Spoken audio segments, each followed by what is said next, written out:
Good afternoon, and thank everyone for joining us. My name is Erin Collins, and I have the privilege of serving as the Executive Director of the Florida Alliance to End Human Trafficking. Today's webinar is titled, Everyone Has a Role, How You Can Increase Awareness About Human Trafficking and Protect Your Community.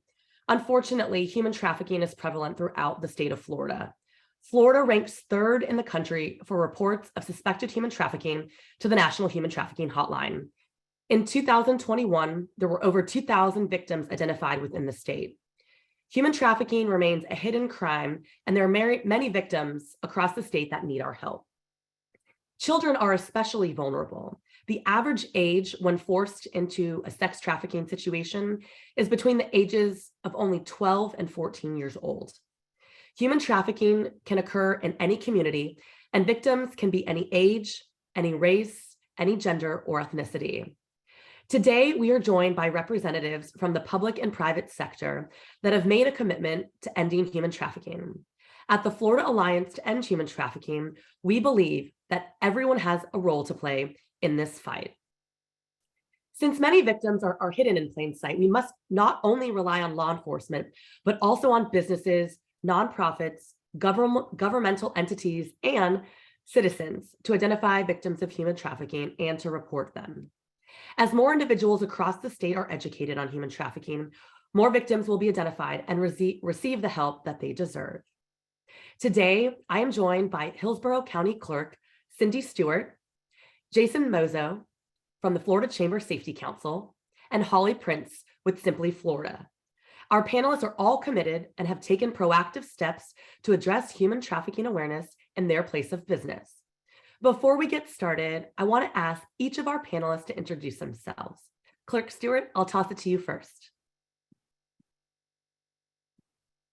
Thank you, Erin, and good morning to everyone. And thank you for having us today. We are so excited to be here. My name is Cindy Stewart. I am the currently elected clerk of the court for Hillsborough County. I am a former school board member, grew up here in Hillsborough County, and excited to be in the new role that I am in. Our office serves about 1.4 million constituents every year. I have a staff of about 690 employees, and we are currently operating in 4 different locations. So we have a great access to the community and great access to people coming into our office, not always for the best reasons, but it's an opportunity for us to be in front of people and educate them about many things. This just being one of the initiatives that we've chosen to be a part of. So thank you for having me today. Thank you so much, Clerk Stewart. Jason, I'll toss it over to you now. Yes, thank you very much, Erin. First and foremost, thank you so much for the opportunity to be here as a guest panelist. My name is Jason Mozo. I'm the Executive Director with the Florida Chamber Safety Council. Our sole mission within the council is to establish Florida as the safest, healthiest, and most sustainable state in all of America. And what we do is everything under the sun when it comes to safety trainings. We do safety consulting. We help build and customize safety and compliance programs within business communities here throughout the state of Florida. And with a little bit about my background, I have a Juris Doctorate degree. I graduated from Barry University School of Law, and been in the safety business now this year going on to 17 years. So again, just thank you so much for this opportunity, and I look forward to the rest of the meeting here. Thank you so much, Jason. Holly.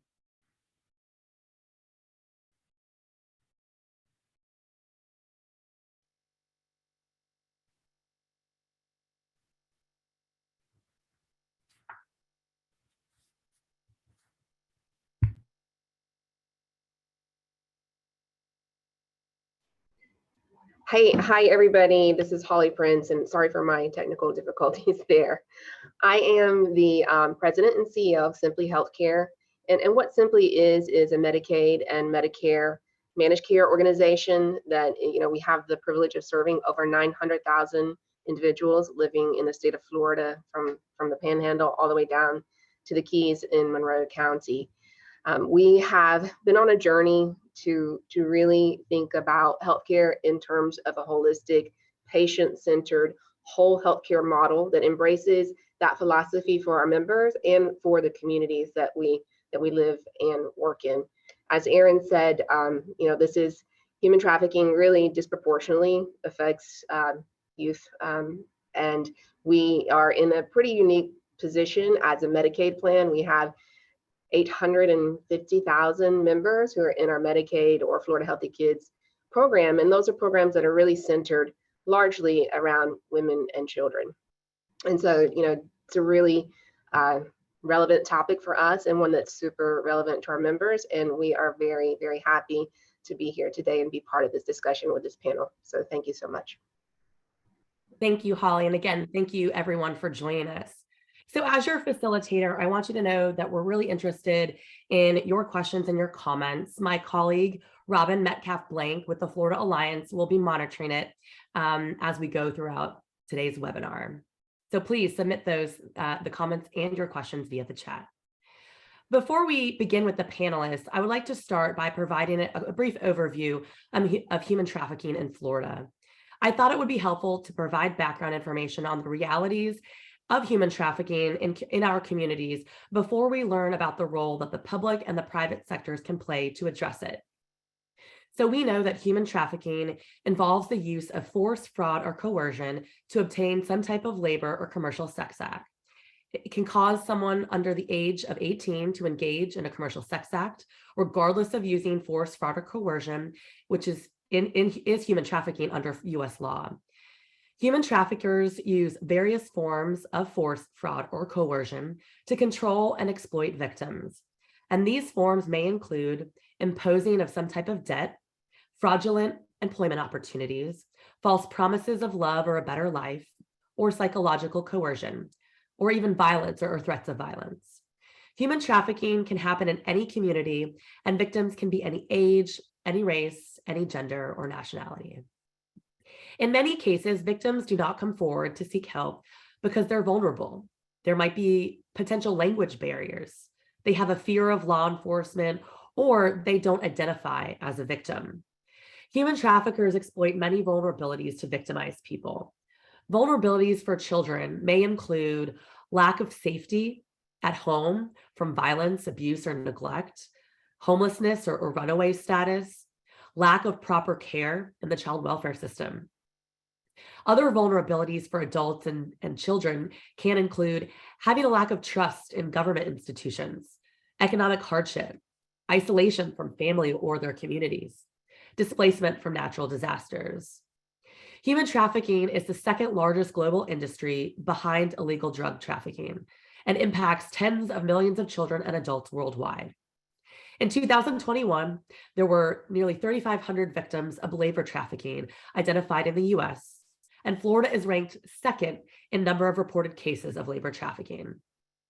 Also that year, Florida counties with the highest prevalence of verified cases of commercial sexual exploitation of children include Broward, Polk, Escambia, and Orange counties. Since 2017, there have been over 17,000 total calls to the National Human Trafficking Hotline in Florida. Now I want to briefly provide an overview of some myths and misconceptions about human trafficking. A myth: human trafficking only happens in other countries, or it only happens in big cities. Again, we know that human trafficking can happen in any community, including large or small communities, rural or urban. Myth: human trafficking only happens around large sporting events like the Super Bowl. While we know human trafficking may occur and may happen during these large gatherings, such as the Super Bowl, it's important to remember that it also occurs every single day. Myth: human trafficking looks like the movie Taken. It includes kidnapping. Social media examples might include a van, kidnapping or snatching kids off the street. We know it's much more common for an individual to be trafficked by someone that they know. That includes potential romantic partners, family, neighbors, or friends. And technology plays a huge role in that grooming process. Another myth: sex trafficking only happens to women and girls. Now, data does vary regarding the prevalence of human trafficking of males because they are likely to be identified. There have been studies that estimate that as many as half of sex trafficking victims and survivors are male. And LGBTQ boys and young men are seen as particularly vulnerable to trafficking. Another myth, human trafficking involves moving, traveling, or transporting a person across state or national borders. The reality is human trafficking is often confused with human smuggling, which involves illegal border crossings. The crime of human trafficking does not require any movement whatsoever. Survivors can be recruited and trafficked in their own hometowns and even in their own homes. And the last myth, people being trafficked are physically unable to leave their situations. They're locked somewhere, kept tied up against their will. Now, sometimes that may be the case, but more often, people in trafficking situations stay for reasons that are a lot more complicated. Some lack the basic necessities to physically get out, such as transportation or a safe place to live or to go to. Some are afraid for their physical safety. Some have been so effectively manipulated that they do not identify at that point as being under the control of another person. So that's the background of human trafficking, some information on the state of Florida and the stats and figures, and some of the myths and realities regarding human trafficking. Fortunately, the executive leadership and legislators in our state have made significant progress through policy changes to address how we respond to trafficking as a state. This included the creation of our organization, the Florida Alliance to End Human Trafficking, in 2019. We serve as a direct support organization for the statewide Council on Human Trafficking, led by Attorney General Ashley Moody. At the Florida Alliance, we created a 1-hour training course that focuses on detecting human trafficking, best practices for reporting it, and ways to support survivors of human trafficking. This training has been approved by the Florida Department of Business and Professional Regulation and the Florida Bar Association for continuing education requirements. Additionally, we support the Florida Attorney General's 100% Club, her training initiative. The 100% Club is a partnership between businesses and the Florida Office of the Attorney General that recognizes entities for taking proactive steps to train their employees on the signs of human trafficking and for providing quick reference resources to effectively report human trafficking. We're very fortunate and grateful to have a few members of the 100% Club on our panel today. Clerk Stewart, I'll start with you first. Could you explain what motivated your office to join the 100% Club? Sure, absolutely. So one of the initiatives that I've taken as a new clerk in this office is to provide professional development for my staff and leadership opportunities for them to grow and learn, because we have so many people who we come in contact with, and a lot of them, especially in our domestic violence unit. We took the opportunity to research what I learned about the 100% Club at a recent conference, and I believe that the Attorney General asked our association to actually get involved and present the materials to clerks across the state. I brought it back to my leadership here. We knew that our organization could have meaningful impact in the Tampa Bay area, which is recognized by law enforcement to be a hotspot for human trafficking. We have the port at our beck and call. We have the airport. We have the I-4 corridor, as well as many large local events that kind of lend to this space as well. Tampa is one of the largest metro areas of growing population, with a population of 1.5 million people. And by 2026, we're expecting another 125,000 residents, totaling over 1.6 million in this area. Again, Tampa hosts some of the largest state tourism events, the NAACP championships, WrestleMania, the Super Bowl, things that we knew that would and can lend themselves to human trafficking.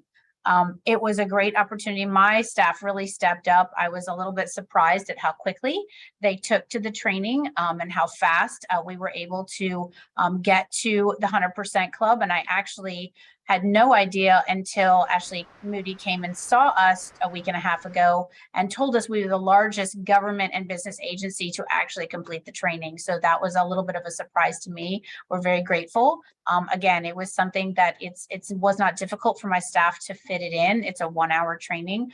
So I'm very proud of them and very excited that with, of course, the Attorney General being from Hillsborough County, I know she was really excited to see our name up there on the top. Most definitely. Thank you so much. Jason, why did the Florida Chamber Safety Council join the 100% Club? Yeah, as I mentioned before, the Florida Chamber Safety Council is on a mission to establish Florida as the safest, the healthiest, and most sustainable state in all of America. So when Attorney General Ashley Moody and the Florida Alliance to End Human Trafficking reached out to us about the 100% Club, we were immediately on board. So our president, Katie Yater, stood with Attorney General Ashley Moody, and as she announced the effort this time last year at a press conference, and we've been dedicated ever since as a partner. A huge component of making Florida safer and healthier is centered around trainings. It all starts with training, and that's with everything in the workplace, in life. Having that awareness from a tactical safety training standpoint, as we host, through the Florida Chamber Safety Council, to online trainings that you developed, to teach Floridians about human trafficking, what it is, how to identify it, and what to do if you suspect it actually happening, within your community. So we wanted to share this training opportunity with our members, which are the Florida Job Creators. And we also made the commitment as an organization to participate in this training. And this included the entire staff of the Florida Chamber of Commerce, which includes the Florida Foundation, as well as the Florida Chamber Safety Council. Wonderful. Thank you so much, Jason. Holly, I know that Simply Florida has taken significant steps to incorporate human trafficking training and awareness throughout the company. Can you describe those efforts? Sure, Erin. For us, we've really been on a transformational journey over a number of years.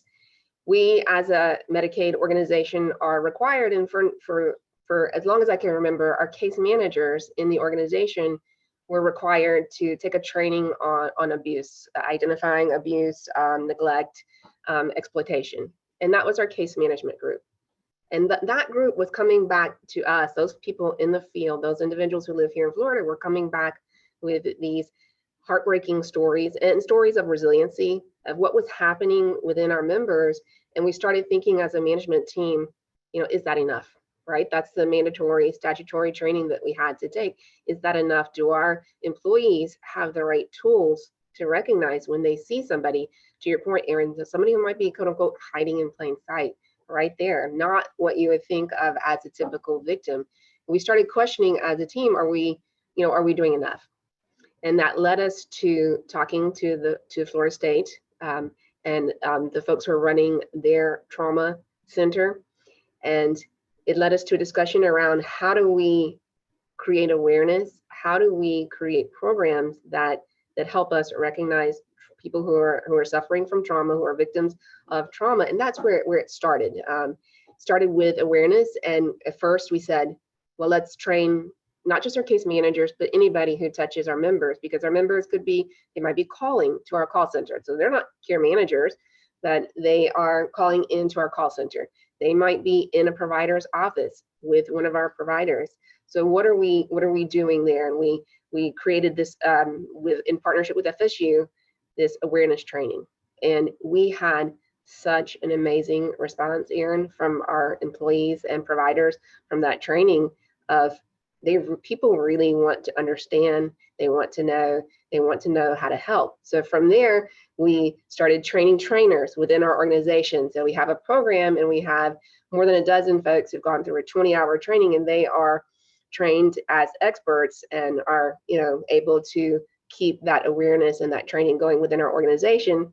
And again, we took it to another step of this year, becoming the first organization in Florida to earn a certificate as that is a newly created program from FSU that offers a certificate in becoming a trauma-informed organization. And we're the first and hopefully not the last organization to go through that training.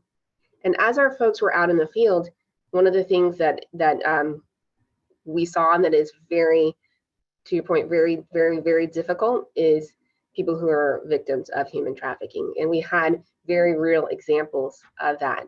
We have a member who's still a member, whose case manager started from her or hopefully from her training, perhaps from her training in trauma, seeing signs that something was wrong with this young girl who was a member living not with her family, but with a quote unquote boyfriend. And as the case manager or community health worker that was working with this individual, started saying something's wrong. She started seeing the red flags, and that individual was indeed a victim of work and sex trafficking from the boyfriend. And our outreach worker was able to get her to safety, get her out of that situation, get her into back into school, back into a residential treatment program, and really on the path. And that combined with the what we're hearing from your organization, from Attorney General, felt like a really natural next step for us to say, let's join the 100% Club, because we know the impacts in our community, and we know that all of us have the opportunity to make a difference. And we see that, we've seen that through our work around trauma and trauma-informed care. And we've seen the impacts in healthcare. For us, it just makes all the sense in the world, because you can't be healthy, you can't be focusing on whole health if you are living through those circumstances. So for us, it makes a ton of sense, and we're very happy to have joined the 100% Club. And we are as well. And I know our Attorney General is grateful also. I do want to circle back real quickly. I think it's interesting from what you all said, Jason and the Florida Chamber Safety Council, Florida Chamber, they're kind of on the front end, if you will. So, they are working with businesses around the state to, relocate or to expand to Florida. Clerk Stewart is working with people, daily that are coming into her offices throughout the county. And similarly, Holly and Simply Florida, you all are everywhere, in cities and rural urban areas. And so everyone, regardless of the industry, truly does have an impact on stopping human trafficking. But I did want to circle back to Clerk Stewart and ask, what was the feedback or maybe some of the initial reactions that you might be able to share from your employees when you shared with them the initiative and that they would have to take this training? What was some of the feedback that you received? So it's positive feedback. So we don't do a lot of training right now around domestic violence or human trafficking. So we've been working diligently to try and put in front of them what are the signs, what are the symptoms, what are the things they should be looking for. So they were really excited to have a training that was short. They could fit it into their schedule. It was manageable, and virtually everyone could participate. And again, we come in contact with a lot of people who come into our courthouse for a number of reasons. Some of them come to get married, some of them come to get divorced, some of them come to pay traffic violations or other court fines, on top of our domestic violence unit, which sees a whole host of people who are coming into our office, usually under a very traumatic situation and with some sort of trauma in their background. So like Holly, recognizing that trauma, being able to, our staff in that area is very well trained in trauma-informed care, making sure that they know how to make people feel that they're in a safe environment, they can speak freely, and we're here to help. We work very closely with the domestic violence shelter here locally, providing advocates and legal assistance. But it was really just a natural fit for them to be able to have additional resources at their fingertips to understand maybe what they were seeing wasn't potentially just what was being presented on paper or verbally to them, but there are signs of things that they could have, can alert law enforcement to, who of course is at our beck and call and right there in the courthouse for other things that might be happening. So it was a really simple sell for me. Unlike other trainings that we require, this was really a natural fit. So we're grateful that it was easy. I mean, it was very simple. We are grateful for working with the Alliance and my attorney staff who actually took the lead on this. So we're grateful for your help and getting through some of the things that certificates for our employees and the recognition that they deserve for completing the program. So we thank you for that. No, pleasure's all ours. And again, it starts with, the leadership, opening up the dialogue, having the concept, and then, talking it over, with staff and those various program areas. I did want to go on one thing that you did say, Clerk Stewart, about the time of the training. Our training, as mentioned previously, it's a little over an hour by the Department of Business and Professional Regulation, and that individuals who take the training can see real world examples through an actor portrayal of these types of exploitive situations. And to your point, seen in black and white or a PowerPoint presentation, obviously the topic is very overwhelming. It can trigger a lot of different emotions and thoughts and conversations for future discussions. But there's nothing like seeing something visually where everyone has an immediate reaction to seeing a young minor interacting with an older adult in a way that we know doesn't sit right, in the pit of our stomach. And if we are informed and have completed a training, a fact-based training, we are so much more likely to call the hotline number, send a text to law enforcement so they can do their work and investigate that potential situation. I'll toss it over to Jason. What was the reaction by you and your colleagues when Katie came back after that press conference and subsequently? And thank you so much for noting it has been just over a year, and General Moody was with Clerk Stewart, recognizing her and her staff right around the 1 year to the day anniversary. And we're just so grateful for her leadership as well. But what did your colleagues, Jason, or what did you think about the training, and how was it received by your colleagues?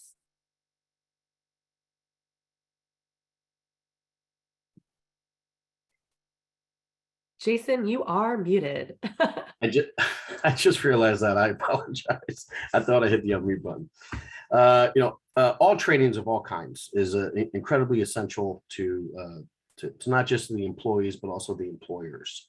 As a Florida Chamber Safety Council's executive director and the head trainer, I'm usually in the trainer seat, conducting these tactical safety trainings such as OSHA 10, OSHA 30 hour, trench excavation safety, confined space operator, equipment operator trainings, lockout, tagout, and the list goes on and on and on and on and on. But when I went through, the 100% Club, human trafficking training, I was in the student seat, for one of the rare times with that. And it was extremely eye-opening within that training, to learn more about what is happening to so many people, not just here in the state of Florida, but around the country. And, oftentimes right under our nose without us even knowing what's going on. And I'm an example of that. I did not know until I actually got that training. And that's the same aspect when we give those trainings out to businesses throughout the state. They didn't know about these compliance standards within within OSHA or, for confined spaces or what subject matter it may be, as well as best practices to avoid those hazards and how to potentially, minimize or eliminate potential injuries as well as fatalities within the workplace. So it was extremely eye-opening, and with the right training and with the quality training, everybody could be better equipped in order to identify what is going on, what hazards may be existing, what safety issues, health issues may be existing, and in order to help, save a life. So the human trafficking training served to further emphasize to me the importance of the work that we're doing collectively to make Florida safer and healthier. And because of these types of trainings, in order to educate and inform around safety and health issues, just like human trafficking, is essential as a safety trainings that address those exact same tactical safety trainings that we offer within the community. And the Florida Chamber Safety Council is all in on promoting and helping advance the safety and health initiatives across the state of Florida.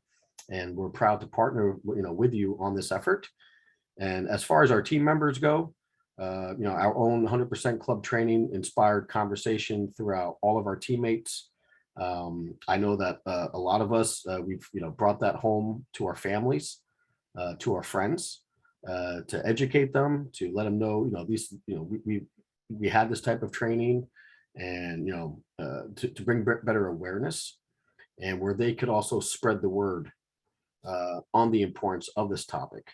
And that's what we got out of that, is to first to understand, to recognize that this is an ongoing issue. It's actually a bigger issue than probably most people thought, and to help expand that awareness, and first, to bring it to our families, bring it to our loved ones, bring it to our friends, so they could be educated as well. And then it just kind of spreads along the way there. And that's the same with any type of safety or health issue trainings with us at the Florida Chamber Safety Council offers. Yeah, and again, to your point, Jason, people can't help solve a problem or be part of the solution if they don't know what's going on. And as I kind of highlighted at the outset of this webinar, people think that human trafficking is a lot of things. They think it's a lot of things because they see things that are shared on social media, online. We're huge proponents of technology, but for, the right purposes, for innovation, for workforce, there's so many wonderful ways that we can leverage technology. But unfortunately, for these individuals who are coordinating trafficking situations, and for the buyers of other human beings, other individuals, they feel that the risk is worth the reward. So opening up the dialogue is definitely the goal. And we're hopeful that as that awareness spreads through, your immediate networks, your family, your coworkers, your places of worship, that, the trickle effect goes on, and that hopefully we don't have to worry about exploitation in future years. Holly, I want to ask you also, what did your employees think as you were going through some of the training that they've taken over the last couple of years? Yeah, sure. We as a Medicaid and Medicare entity, we are very regulated. So we have a ton of trainings, and I will tell you, our trainings around trauma and specifically around human trafficking and ending human trafficking have been the most well-received trainings that we have ever done. And I can say that unequivocally, that people had wow moments. They really, really, really felt they were helpful in helping them do their jobs. And like Jason said, do their lives. So you do, living your life and having that sense of empowerment, and I can make a difference, not just here. And clearly, we have a unique position with our organization, with the members we touch.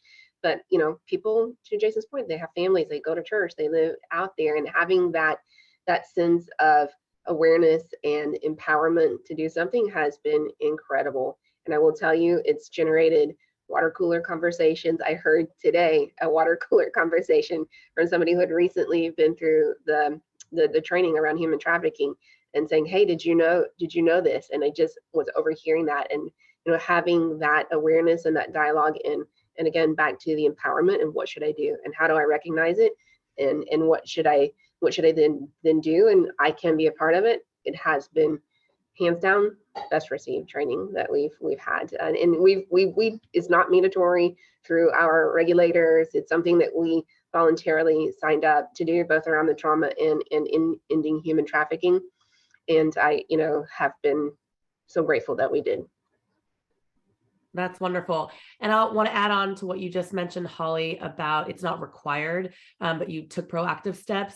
There are a lot of different industries that are not regulated, much probably to the surprise of people. But last year, one of our board members, Representative Toby Overdorf, in collaboration with the Fire Safety Inspectors Association, offered that put forth a bill to include them in our statute to take human trafficking awareness training.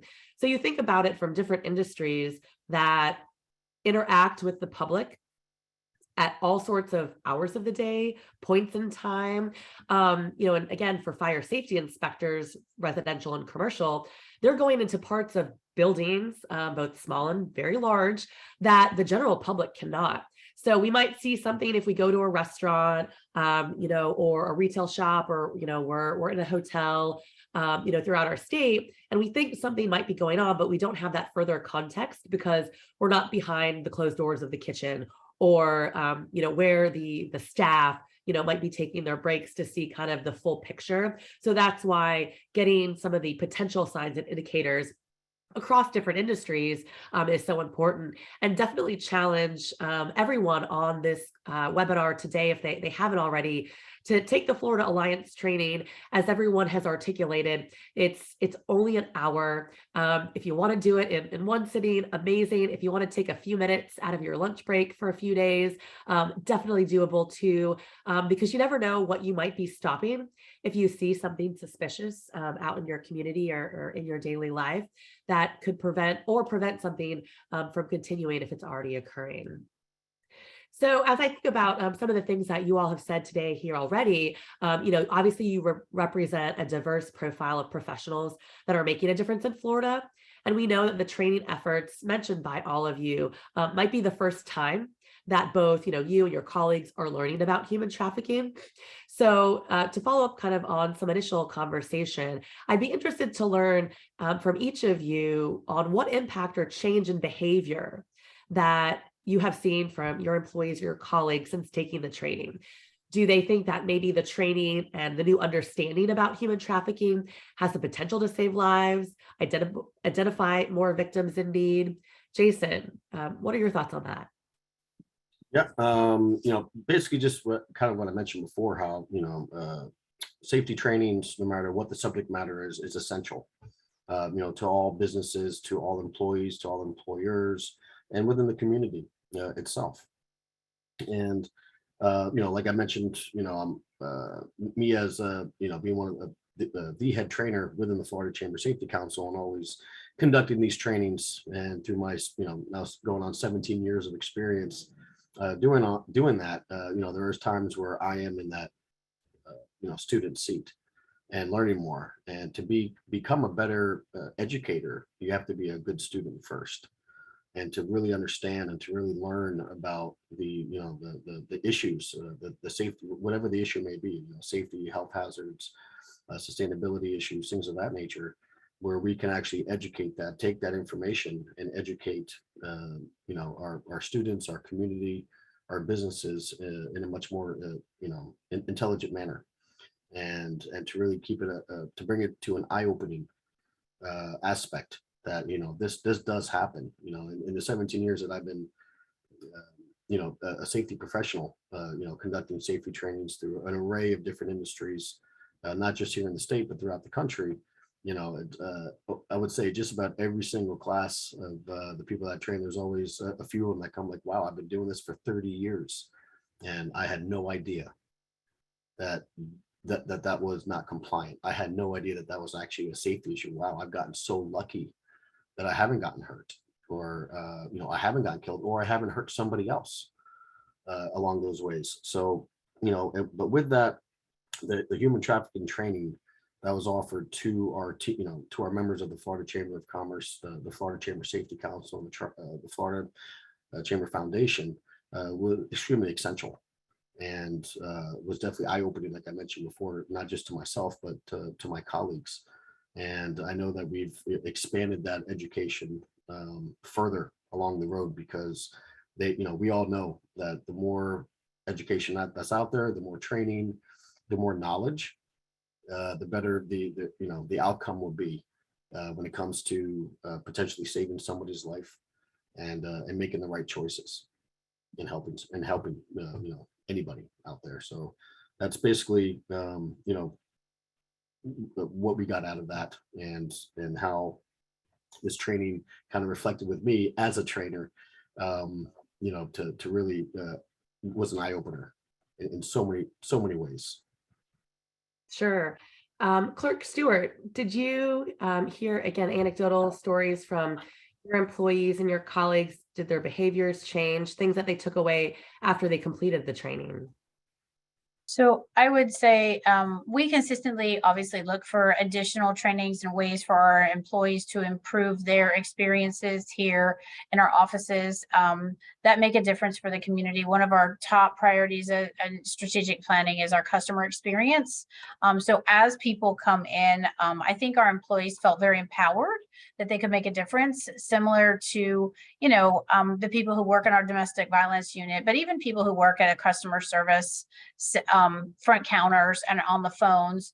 I think it's important for my employees and for me to make sure that we're able to find solutions for the constituents that we are serving. And this is just another way for us to offer support to our employees so that they understand what they may be coming in contact with, and an opportunity for them to potentially help.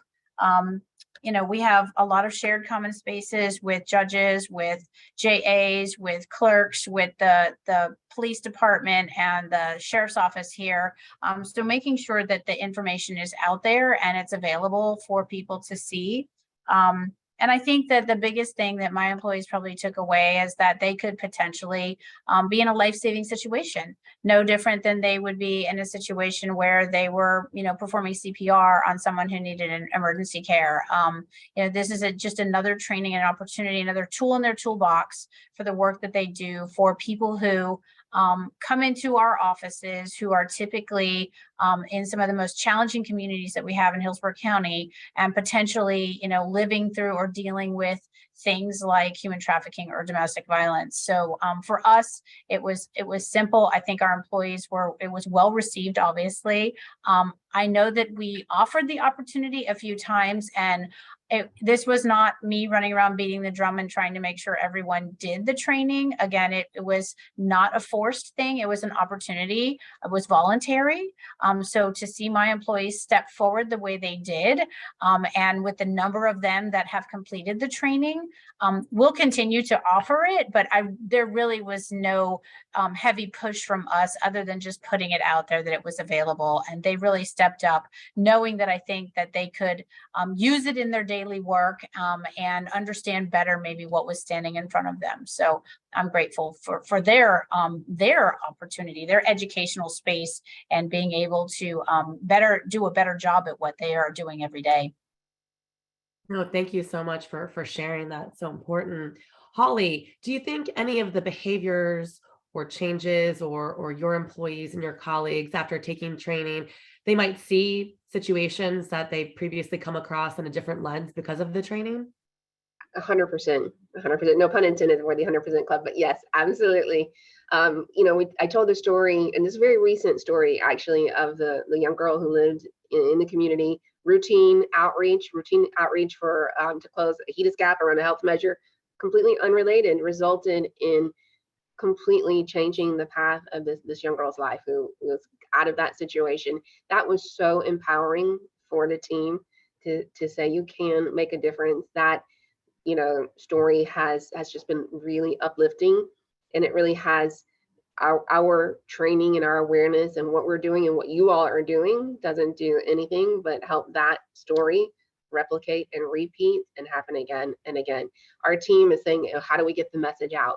We have thousands and thousands of providers in our network, and our team here at Simply is saying, well, how do we even do more to get that word out to our healthcare providers who,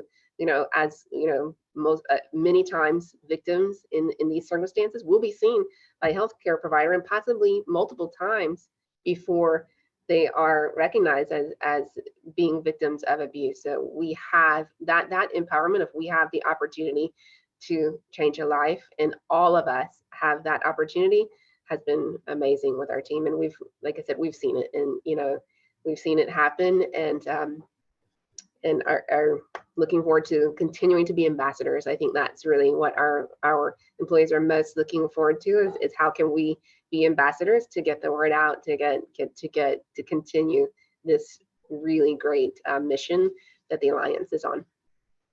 Thank you. And because people love a competition, we have seen such great responses from the statewide associations and organizations that have local organizations or chapters, specifically with the clerks. We have tax collectors, other governmental and non-governmental organizations that are part or considering joining the 100% Club. So a little healthy competition amongst our colleagues and peers for the better to protect our communities and increase awareness across the state is wonderful. So I think that's the positive. The other positive that you all said, and I found it very interesting because you have Jason working with, Florida Chamber safety members who are highly regulated, obviously, Holly, highly regulated. Clerks and comptrollers, there are a lot of laws and statutes, and again, because of the people that you serve, but the equivocal kind of collective feedback from your employees, whether you have to take X amount of hours every year, depending upon your job, or on the other side, where maybe, you don't have as much right now, that everyone was all in, which, goes to the testament that we all are individuals, human beings that do not want harm, exploitation, violence, threats of violence to come to anyone, regardless of vulnerability, if they're at risk, if they're not. That we know that victims and survivors of human trafficking can truly be anyone. And the false myth or the misconception that it's only happening in certain communities or certain zip codes is just patently false. Because the equalizer, as I say sometimes, is technology. And we can all, download apps and do research and use the internet for the power of good, hopefully. We can learn a whole lot, obviously, and we can connect with people. But it's when we connect with people that might have, nefarious or illegal or harmful motives, and that can sometimes cloud judgment, especially of our youngest and littlest of learners. So for people who have children, people that know a young child, for teachers, for educators, we are, our resources are available online and free and able to use. And we really implore and encourage, our folks in educational communities and institutions to download. We created a campaign last fall and launched it with the Department of Education Commissioner Manny Diaz called I Am Invaluable. And it's really a toolkit for students, parents, educators, people within educational systems to start the dialogue and have age-appropriate conversations about online safety and technology and exploitation. The conversation that we have with a 6-year-old about, potential human trafficking and what it looks like is very different from a 16-year-old. But we have to have the conversations so they're equipped with knowledge. And it might not be the parent who is the trusted individual or adult in a student or child's life. It could be a neighbor, it could be a pastor. Our congregations and communities of faith around the state are such tremendous forces for good and for awareness, and leveraging those with our young people in our own household and throughout our communities. So again, unfortunately, there's no doubt that human trafficking is real and it's happening everywhere. As I stated at the beginning of this webinar, trafficking can happen in any community. Victims, the demographics are they know no boundaries, unfortunately. And as we've all said, and some have stated very specifically today, that they're hidden in plain sight. And sometimes we turn a blind eye because we're busy, we're focused on other things. But that's why we need to continue to grow and strengthen our collaborations with great partners that have joined us today, and everyone who registered and is listening today and will listen maybe in the recording. So that those allies and collaborations across Florida are educated on the warning signs, ways to identify human trafficking. So I'm so grateful, for all of you again, and the many others that have made human trafficking, especially during this month. There's a lot of different information that's being disseminated and posted on social media, but we hope that conversation continues throughout, every month throughout the year. So I wanted to ask, I'll start with Clerk Stewart, some of the key takeaways that you'd like to leave with our group, and we'll get into some other questions from some emails and some from the chat. But just wanted to ask you why, along with your place of business, how you'll continue the fight against human trafficking. So we'll continue to offer the training for as long as it's available. And I think it's actually, I think, pushed us to a place where we'll look at other trainings that enhance what our employees do at the window. It's something that has been a focus, like I said earlier, professional development and leadership development opportunities for my staff has really been lacking over the last several years. So it's something that we've been focused on. So it's another opportunity.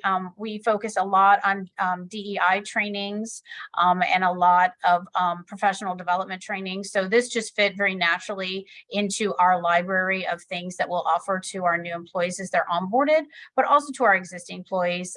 Again, I'm really proud of my staff for jumping in. I found out about this really in a kind of a, I guess not an odd way, because you had engaged the Clerks Association already, but that's really where I learned about it. And they had provided, so thank you to them for taking up the initiative. Our president, Carolyn Timon out of Martin County, really kind of championed this as her project for the year. So she had all the materials available for clerks to talk to people at the event that we held last November at one of our conferences. So that's really kind of where I came back and I handed it off to my HR staff who handles our training, and they kind of ran with it. So I'm really super excited. I didn't have any idea where we were on the training numbers.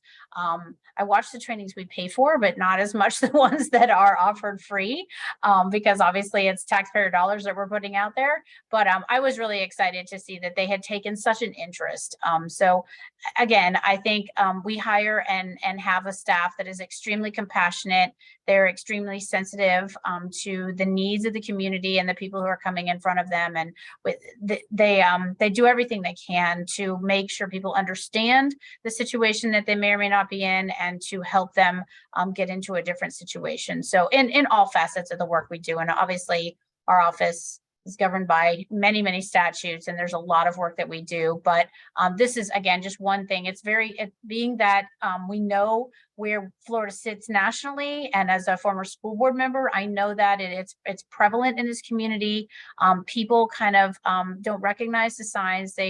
They turn a blind eye without even knowing that they're turning a blind eye, and they could be seeing something that, you know, maybe they kind of scratch their head or they get a feeling in their gut that they probably should take action on. And this was just an opportunity to say, you know what, you should probably act on that. If you find nothing, fine, no harm, no foul. But if you do find something, you know, you may have saved a life. So again, I'm grateful to the Alliance and to the Attorney General for having an initiative like this, and super excited and grateful that my staff jumped in the way that they did. Thank you so much for sharing that, Clerk Stewart. And before I ask Jason about some of his key takeaways and just comments, I did want to mention that, you know, as we've all stated, you know, the training doesn't have to end. If your organization wants to host a training or have a facilitated discussion, please reach out to the Florida Alliance. We're happy to do that virtually, or wherever your place of business or organization, you know, might be located. Also, Robin just put in the chat, but if your organization is interested in learning more about the 100% Club, again, in partnership with the Office of the Attorney General and Ashley Moody, that website is youcanstopht.com. And then also for folks that visit our website, it can be a training on a lot of different things. This is kind of a general discussion for engaging, you know, kind of general industry and communities. But we offer trainings for very, you know, specific, depending upon the requester and the audience. So if there are trainings facilitated through our Speakers Bureau, if you want it on healthcare, if you want it on you know, agriculture, and more focused on kind of labor, forced labor, depending upon the topic, we have a phenomenal board of directors that does training throughout the year. So please feel free to reach out to us as well. Jason, I'll toss it over to you to provide any key takeaways and maybe things that are ongoing or maybe might continue at the Florida Chamber Safety Foundation and its network. Absolutely. You know, to make Florida safer, it's going to take a commitment from all of us, right? Everyone that's on this call, everybody within the community, and from all of us to focus on those safety issues when it to see and identify human trafficking, which is harder to identify than a lot of different safety and health issues. So that is why this type of training is so critical, is to identify those and to have that commitment. You know, I myself took this training again very recently, even though we as an organization, the Florida Chamber of Commerce, the Florida Chamber Foundation, and the Florida Chamber Safety Council took it last year. I myself took it again, just to be a little bit more familiarized with this topic, you know, being here with you, with all of you today. And just from taking it again, I picked up on even more concepts of human trafficking. I learned even more than I did initially of how to identify and different things along those lines. So, excuse me, just like our safety trainings that we offer within the business communities, throughout the state of Florida, with us coming back on an annual basis and having that consistency within those businesses, it helps those businesses, identify those hazards, and it keeps the safety at the forefront of their minds. And that is why those organizations, they have fewer injuries, they have fewer illnesses, they have fewer accidents, fewer fatalities, is by having that continuous training. Just taking it once and trying to be compliant with whatever standard or statute that it is all good. But at the same time, when you have that consistency and going above and beyond and making it policies within those business communities, really does make a difference by putting that safety at the forefront. And I've seen it throughout my entire career where you see just less and less of people getting hurt, and people getting killed, because the most important thing is to go home safe to your families at the end of the day. And there's nothing really more important than that. So, I, for one, will be communicating with my human resource director just by, again, me taking this class, the training again very recently, and just how much I picked up more from the initial, and to have that be conducted with all of our team members again, and to make it as an annual training, to again keep this important topic at the forefront. And the Florida Chamber Safety Council, we are committed to continuing to help amplify these efforts of the 100% Club as we unite Florida's business communities to make Florida safer, healthier, and more sustainable. And that's the goal, as we know, regardless of where you live in our beautiful, wonderful state. People are moving from all parts of the country and really internationally, because we do have so much to offer. And it's organizations, like the Florida Chamber Safety Council and the Florida Chamber, and the business community that are doing so much. Holly, what are some of your key takeaways, and how will you kind of continue the conversation with this important topic throughout the year? Thanks, Erin, and again, thank you for allowing me to participate. We're all in. We will continue with our ongoing training for existing employees and new employees, because we're constantly growing and onboarding new employees. So this will absolutely be part of our ongoing continuing training. I talked about this being a journey. It has been a journey for us, and as Clerk Stewart said, trauma has such an impact on people, and particularly around their health. And that was one of the aha moments also for our employees, is just how that trauma shows up in so many different facets of people's lives, and particularly around their health outcomes. And for us as a healthcare company, that is so important for us to continue that journey and to be ambassadors, as I said, with our providers.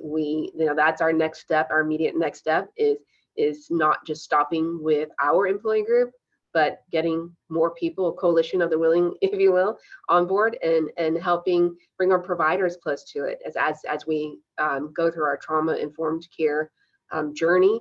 That's huge. Is how do we not just recognize trauma? How do we give people the right tools? How do we make sure that our providers and our extended network have the right toolkit at their disposal to help these folks as well? So that ambassador arm is a huge part of what we're thinking about at this point. And I love your comments around a challenge. People love a challenge, right? I think Clerk Stewart, you were out of the gate. You've got your solidified as the #1 position, it sounds like, for this. But we do want to see more people get on board, and that's very important for us. And we have pretty big networks throughout the state of Florida, and are, like I said, all in on spreading the message. Well, thank you. And I think sometimes, we've all said it in different forms and ways, depending upon, personal, professional kind of, situations. But the topic is very overwhelming, and people sometimes, one, if they don't know that the issue exists, or think it's, the myth or misconceptions that, we kind of provided an overview earlier, but they don't know how to get involved. And taking a virtual online training that is a very small investment of time can do so many wonderful things to keep your community safe, to elevate the conversation, to increase awareness, and again, potentially stop or prevent something from happening. I just did want to mention a few other ways if people want to, start the dialogue with their employers or their favorite places of business. There are law requirements for offices to post in a conspicuous place the signs and indicators on the National Human Trafficking Hotline number. But regardless of the business, ask or challenge, the people, the places, and the people that you work with. If you don't see a sign, Jason knows with all the OSHA standards and regulatory environment, everyone really on this webinar, there's a lot of different posters that are required to be put up. But if your business is not, ask that head of business or go to HR and open that dialogue and have that conversation. All the resources and materials you can print are on our website, which Robin will put in the chat, and also on You Can Stop HT. And then other ways to get involved. Again, taking a training, listening to this webinar, sharing it with others is one way. The other way that's very huge is knowing where your goods or products are being made. Sometimes I know myself, sometimes you don't like to pay a little bit more or a lot more for items, but knowing that your item is made without forced labor is huge. So if you have to pay a little bit more for your favorite chocolate bar or that cup of coffee, to know that in every aspect of the supply chain, people are being given a fair wage, know that you're doing something good, even with that small investment. Other ways that you can get involved is volunteering and supporting anti-trafficking efforts, meeting with your local and state, federal elected officials. You can host an awareness raising event. I saw some comments in the chat about some things that are going on around the state this month. That is fantastic. You can organize a fundraiser or donate the proceeds to a group. And then lastly, we kind of mentioned it, but educating our littlest of ones, our children, in that age appropriate way. I also did want to mention that our training for those industries that are required to take an annual training, it is approved by the Department of Business and Professional Regulation, along with the Florida Bar Association for continuing legal education, which is great, and it is complimentary and free. The other really exciting thing is we received a state grant during the current fiscal year from the Florida legislature to update our training into 5 different languages, including Spanish, Haitian Creole, French, Mandarin, and Portuguese. So we'll be rolling that out in a few months. And, it's so important that these messages are being received by everyone in our communities, regardless of where they're from, what language they speak. And if it's not, we might add to those vulnerabilities that individual might have. So having those translations is so important. And if there's some materials that your organization or you would like to see, or might want to tailor for your industry or business, please don't hesitate to reach out to us. So I am going to look at the chat to see if there are any other questions or comments. I also did want to mention it's of utmost importance. If you think that someone is in a potentially vulnerable or exploitive situation, if you think something is suspicious, and if there's immediate danger to an individual, obviously call 911. But to get help and to be put in contact with your local law enforcement, please call the National Human Trafficking Hotline, which is 888-373-7888, or you can text Be Free, which is 233-733. I'm going to look at the chat very quickly. I know that Robin put in some links to the Attorney General's website for the 100% Club, that application, and some additional resources. Also our website for the training and different events that are going on throughout the year.